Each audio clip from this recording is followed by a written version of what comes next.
Well, investment in robot technology to create driverless cars has already passed the $1 billion mark, with these vehicles expected to be hitting our highways by 2020. Now, whether you want to drive one or whether you don't, I really don't know if you're going to have a whole lot of option in the future. I'm talking with Shara Evans, futurist. Thanks for giving us the time, Shara. Hi, Anthony. It's my pleasure. Now, this is going to have huge implications, obviously, in so many areas. Look, what if you drive a bus or a taxi or a truck for a living? Is that the end of your career if these cars come in?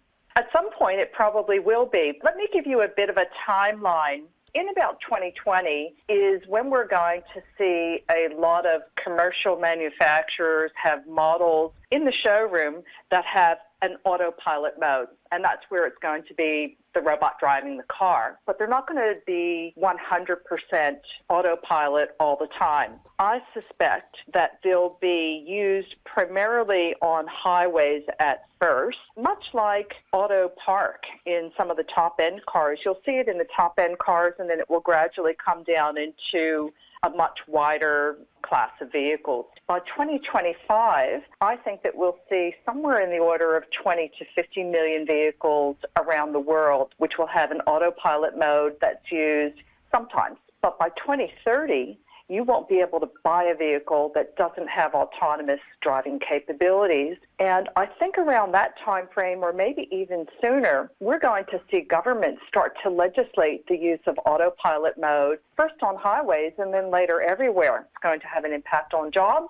but it's also going to impact people who have older model cars. And I think that we'll see a whole industry spring up of people in shops that retrofit autonomous driving capabilities onto older cars as well. That's phenomenal. Talking with Shara Evans, futurist. Shara, we're going to play a song and then come back. I want to ask you about how does insurance work out with all of this? Okay. We're back talking with Shara Evans, futurist, about the impact of driverless cars that's going to be happening in our society, particularly in the future, looking at around the years of 2020, 2021. And Shara, one of the things I wanted to ask you about was the implications for insurance in the event of an accident. Always intrigued me.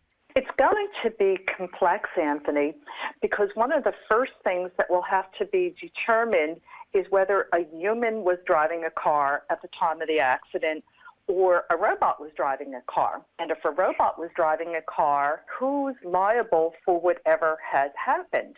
Is it the car manufacturer? Is it a part manufacturer, perhaps? Or is it the person who designed the software that might have caused the accident? So I think that we're going to start seeing vehicles fitted with onboard storage to be able to store what has happened in a vehicle at certain points of time.